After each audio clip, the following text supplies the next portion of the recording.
f. The first thing that I do is I don't even try to draw it to scale. I just start by drawing D, E, and F and start labeling things from there. I know that angle D is 80 degrees. Does that look like 80 degrees? Probably no. A little bit too small, but that's okay.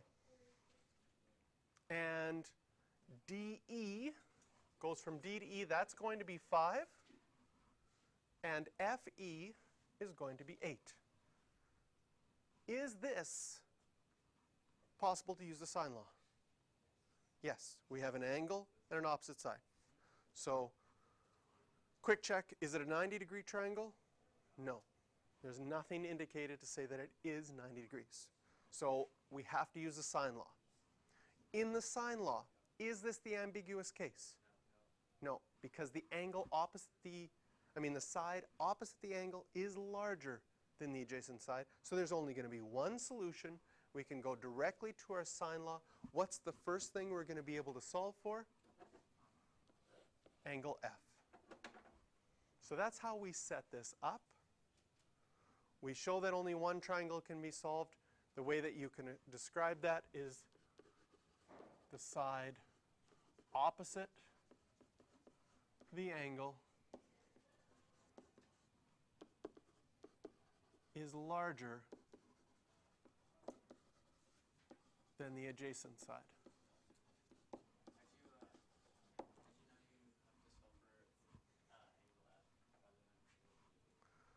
When you're given the sine law, you're going to have to use this information. That's why we always need an angle and an opposite side.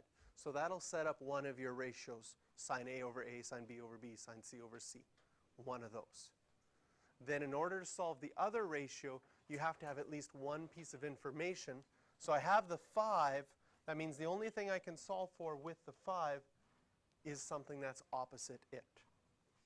So I can solve for angle F first. So now I set up, I want to find angle F. Sine F over 5 equals sine 80 over 8. Multiply both sides by 5. Now we already know there's only going to be one triangle. So if you do sine inverse right now, like if I go 5 sine 80 divided by 8, I get 0.61. And the question I sometimes get is, well, Mr. JR, look, we get 0.6155. That's a positive 1, right? So according to the cast rule, couldn't it be in quadrant 1 or quadrant 2? Right? Yes. In order to if I wanted to solve for angle F, there is an answer in quadrant 1 that works, and there's an answer in quadrant 2 that works. Now when I do sine inverse and figure out what my reference angle is, round it to the nearest degree, F is 38 degrees. And what I'm going to do is just in brackets here, I'm going to say, well, if we solve for the one in quadrant 2, 180 minus 38 would be 142 degrees.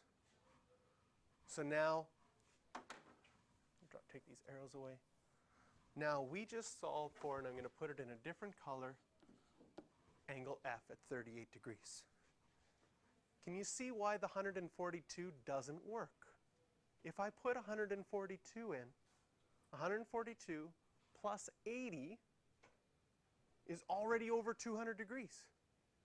And what do the angles in a triangle always add up to? 108. That's right. So that's why this one, because it has to add up to 180, that's why that one isn't a possibility.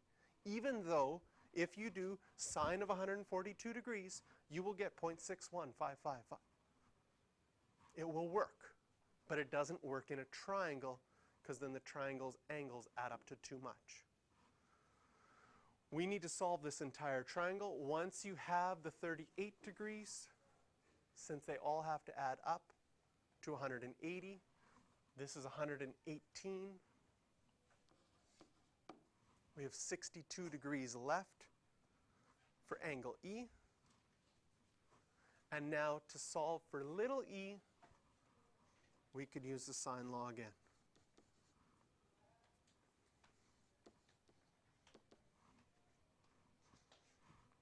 Now, I'm going to show you something on your calculators that's going to be important, because if I use 62 degrees, my answer for angle E is going to be a little bit off because I rounded. So how do we keep things accurate even if we round our answers in the end? Okay? So the first thing that happened is we did sine inverse of 5 times sine 80 divided by 8. That's where we got our 38 degrees, which was really 37.988. I'm going to store that temporarily as x for all its decimal places. Then when I want to figure out what angle is left, I can do 180 minus the 80 degrees minus x to figure out that the angle that I have left is 62 degrees. Maybe I want to store that one as a different letter. I'm going to store that as letter A. So the store button is right above the on button.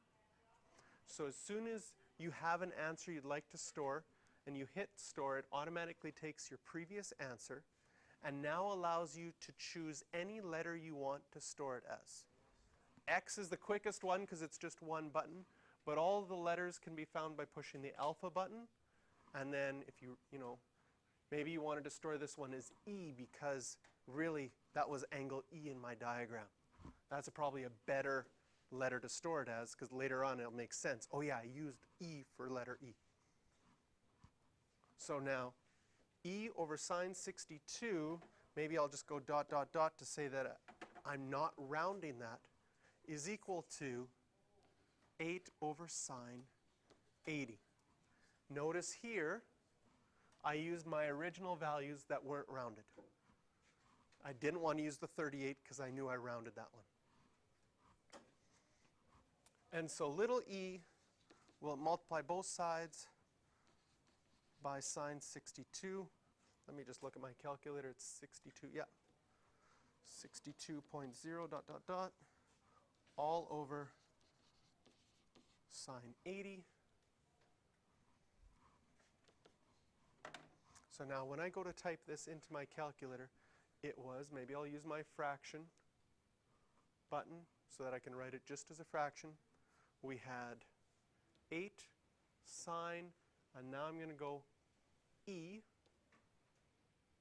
because that's what was there, 62.00, that was my angle E, divided by sine 80.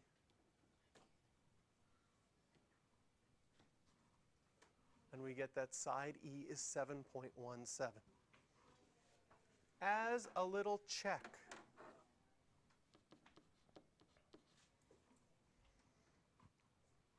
is the biggest side opposite the biggest angle? Is the smallest side opposite the smallest angle? That's a quick check that'll always happen to know that your answers are at least reasonable. If you have your smallest side opposite your biggest angle, you know you've done some math wrong somewhere. So it's a quick little easy check. Do these answers at least seem reasonable? Yes. All of these answers seem reasonable, and now we've solved the entire triangle.